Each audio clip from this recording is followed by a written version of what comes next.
तरुणांनी शेअर मार्केटमध्ये गुंतवणूक करावी का? प्रत्येकाने शेअर मार्केटमध्ये लवकरात लवकर सुरुवात करावी. का करावी? चला एक साध्या गणिताने मी तुम्हाला इथे दाखवून देईल. एक ॲझम्पशन घेऊ आपण की आपण एक काहीतरी गोल ठेवू, ध्येय ठेवू की पुढच्या 7 वर्षांमध्ये आपल्या घराच्या दारासमोर एक चारचाकी एकदम बढियावाली गाडी पाहिजे आपल्याला.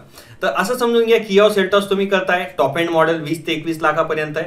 तर आपल्याला पुढच्या 7 वर्षांमध्ये आजपासून पुढच्या 7 वर्षांमध्ये आपल्या अकाउंटमध्ये म्हणजे पैसे इतके वाढवून पाहिजे जेणेकरून आपले 20 लाख रुपये जमा होऊन जायला पाहिजे, म्हणून आपल्याला आपली गाडी येऊन जाईल. बरोबर. Rate of return 12%. Normally share मार्केटमध्ये 12%च्या आसपास रिटर्न अशी होतात. लॉंग टर्म ॲव्हरेज आहे, पण काहीतरी ॲझम्पशन म्हणून आपण 12% असं समजून चालू. ठीक आहे. आता तुम्ही महिन्याला किती रुपये इथे इन्व्हेस्ट केले पाहिजे जेणेकरून तुमचं 7 वर्षाचा जो 20 लाखाचा टार्गेट आहे ते तुमचं कंप्लीट होईल. आपण एक साधी गोष्ट पाहतोय. बरोबर. तर आत्ता तुम्ही सुरुवात केली तर काय होतंय की आजपासून म्हणजे 7 वर्षांचा कालावधी आहे तुमच्याकडे की पैसे जमवण्याचा, तो वाढवण्याचा. तो तुम्ही दर महिन्याला जर 15,000 रुपये वाचवत असाल तर तुमचे 20 लाख रुपये पुढच्या 7 वर्षाच्या एंडमध्ये तुमचे होऊन जातील. 7 वर्ष झालीत की तुमची गाडी तुमच्या दारासमोर येऊन जाते. याचा अर्थ काय? 15,000 तुम्ही दर महिन्याला टाकत असाल तर इथे सगळं करून म्हणजे पुढच्या 7 वर्षापर्यंत 12,60,000च्या जवळपास तुम्ही इथे गुंतवणूक करताय. म्हणजे खिशातून टाकताय 12,60,000 आणि तुमचे जे पैसे वाढत आहे ते ऑन ॲन ॲव्हरेज तुमचे 20 लाख रुपये होऊन जात आहे. म्हणजे जो डिफरन्स येतोय ते तुमचे रिटर्न झाले. आता झालं काय ना, म्हणजे ह्या गोष्टी तुम्ही लगेच सुरुवात केल्या पण आता तुम्ही थोडेसे आळशी आहात किंवा तुम्ही म्हणाल की नाही यार आपण नंतर करू थोडंसं, तर तुम्ही 2 वर्षानंतर म्हणताय की जाऊ दे यार आपण एक काम करू 2 वर्षानंतर करूया, आता मूड नाही आहे किंवा पाहू नंतर पाहू. मग तुम्ही 2 वर्षानंतर एकदम सिरियस होता, नाही आता मला पुढच्या 5 वर्षांमध्ये आपल्याला म्हणजे घरासमोर गाडी पाहिजे. तुम्ही 2 वर्षानंतर म्हणजे आता तुमच्याकडे टाइम पिरियड किती राहिला? फक्त 5 वर्ष राहिलेला. बरोबर. आता 5 वर्षांमध्ये आपल्याला आपले पैसे 20 लाख रुपयापर्यंत करायला पाहिजे. तर तुमची इन्व्हेस्टमेंटची अमाऊंट किती असायला पाहिजे? दर महिन्याला कमीत कमी तुम्ही 25,000 रुपये टाकाल तर तुमचे 20 लाख रुपये पुढच्या 5 वर्षांमध्ये होतील. याचा अर्थ तुमची गुंतवणुकीची किंमत किती असेल? 15 लाख रुपये. म्हणजे 15 लाख रुपये तुमचे असतील तर हे तुमच्या खिशातून टाकावे लागतील, तेव्हा 15 लाखाचे तुमचे 20 लाख होतील. तेव्हा जाऊन तुमची गाडी तुमच्याकडे 7 वर्षानंतर बरोबर येऊन जाईल. म्हणजे विचार करा मित्रांनो की इथे आज सुरुवात करणं आणि 2 वर्षानंतर सुरुवात करणं फरक किती पडतो. म्हणजे जे आपण पैसे टाकत आहे ते कामाला लावणं खूप गरजेचं आहे. आता हे तर एक छोटूसा गोल झाला, याला म्हणतात म्हणजे तुमचं काही स्पेसिफिक गोल की गाडी पाहिजे, 4 व्हीलर पाहिजे, कोणाचं घराचं एक एम असतो, कोणाचं एज्युकेशन असतं, वेगवेगळे असे गोल असतात. आता मी एक इम्पॉर्टंट तुम्हाला आणखी एक दाखवतो की इथे आता सगळ्यात मोस्ट इम्पॉर्टंट प्रोबॅबली आपण आपलं रिटायरमेंट म्हणतो. बरोबर. तर चला रिटायरमेंटबद्दल आपण बोलूया की असं समजून घेऊ की आपण वयाच्या जेव्हा 60 वर्षाचे असू त्या टाईमच्या वेळेस आपल्याकडे 4 कोटी हे अकाउंटमध्ये कॉर्पस पाहिजे. कॉर्पस म्हणजे एक फंड पाहिजे जेणेकरून आपलं रिटायरमेंट त्याच्या पुढचं 60 वर्षाच्या पुढचं जे आयुष्य आहे ते एक थोडंसं आरामशीर पद्धतीने जायला पाहिजे. तर अगेन सेम 12%च्या आसपास आपण रिटर्न करतोय. आता आपण काय विचार करतोय की तरुणांनी लवकरात लवकर का सुरुवात केली? ठीक आहे. एक समजून घेऊ, आजचं तुमचं जे वय आहे ते आहे 25 वर्ष. ठीक आहे. तुम्ही 25 वर्षाचे आहे, तुम्हाला 60 वर्षाचे होतपर्यंत तुम्हाला 4 कोटी करायचे आहेत.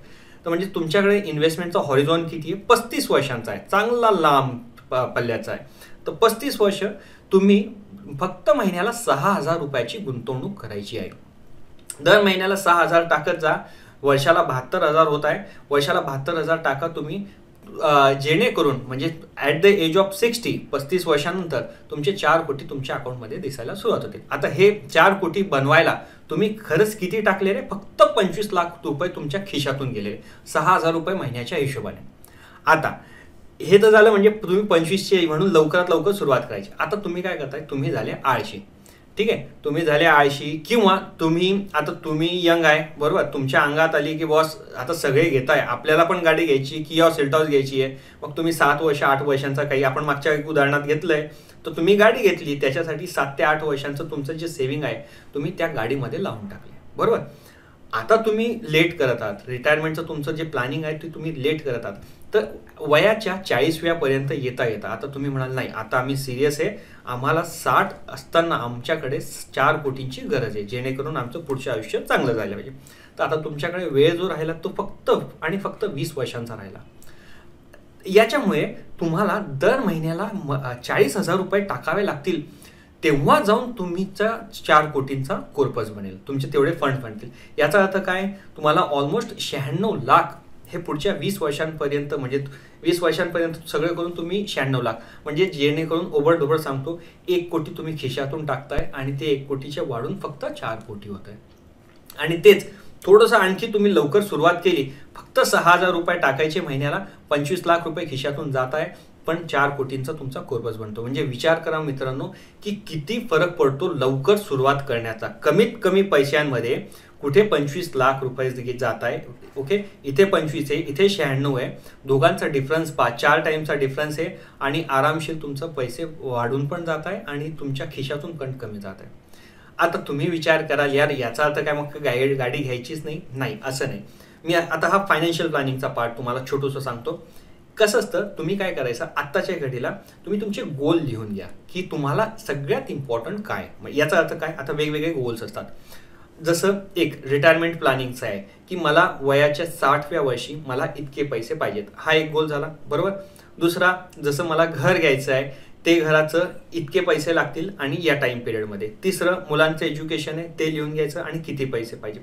तर असे तुम्ही जेव्हा गोल लिहून घ्याल, गाडीचं जसं आपलं एक्झाम्पल झालं की गाडी पाहिजे, एखादा फॉरेनचा टूर पाहिजे, तर यांचे किती पाहिजे, किती टाइम पिरियड पाहिजे आणि किती रुपये लागतील, असं 2-3 कॉलममध्ये तुम्ही लिहून घ्या. सगळ्यात अगोदर काय करायचं, सगळ्यात इम्पॉर्टंट गोल जो आहे तो सगळ्यात अगोदर लिहायचा, त्याच्यानंतर त्याच्या खालचा लिहायचा. अशी सिक्वेन्शियली जेव्हा केले मग तुम्ही पैसे अलोकेट करा, 12%च्या आसपास तुम्ही पहा, जेणेकरून तुमचं गोल हे अचीव व्हायला पाहिजे. मोस्ट इम्पॉर्टंट म्हणजे असं नको व्हायला की तुमची गाडी तर येऊन गेली आणि रिटायरमेंट बाजूला राहून गेलं, बरोबर. तर याच्यामुळे पहिले रिटायरमेंटचं पाहायचं, गाडीचं नंतर पाहायचं. तर हे तुम्ही, प्रत्येकाची सिच्युएशन वेगळी असते, तर तुम्ही तुमचे कुठले गोल इम्पॉर्टंट आहेत हे पहा आणि त्याच्यानुसार गुंतवणूक करा. आता तुम्ही मला विचाराल यार आता शेअर मार्केटमधून फायनान्शियल प्लॅनिंग का, कारण ही सगळी गोष्ट अशी आहे की आता मी पुढे तुम्हाला सांगेलच की स्टॉक SIP नावाचा प्रकार असतो. स्टॉकमध्ये सिस्टमॅटिक इन्व्हेस्टमेंट प्लॅन, तुम्ही म्युच्युअल फंडची SIP ऐकून असाल तसं तुम्ही स्टॉकमध्ये पण SIP करू शकतात. त्याच्यामध्ये फ्लेक्झिबिलिटी जास्त चांगली आहे आणि त्याच्यामध्ये रिटर्न तुम्हाला म्युच्युअल फंडपेक्षा जास्त चांगले मिळू शकतात. जर तुम्ही थोडंसं डोकं लावलं तर खूप चांगले रिटर्न बनवू शकतात. 12% तर आपण खूप कॉन्झर्वेटिव्ह विचार करतोय, इथे कित्येकन काय टाइम्स तुम्हाला इथे रिटर्न मिळतील आणि तुमचा जो कॉर्पोरेट, म्हणजे तुम्ही जो विचार करतात की 60व्या वर्षी 4 कोटी पाहिजे, होऊ शकतं 10 कोटी होऊ शकतात, 20 कोटी पण असू शकतात. अगेन लवकरात लवकर सुरुवात करणं गरजेचं आहे.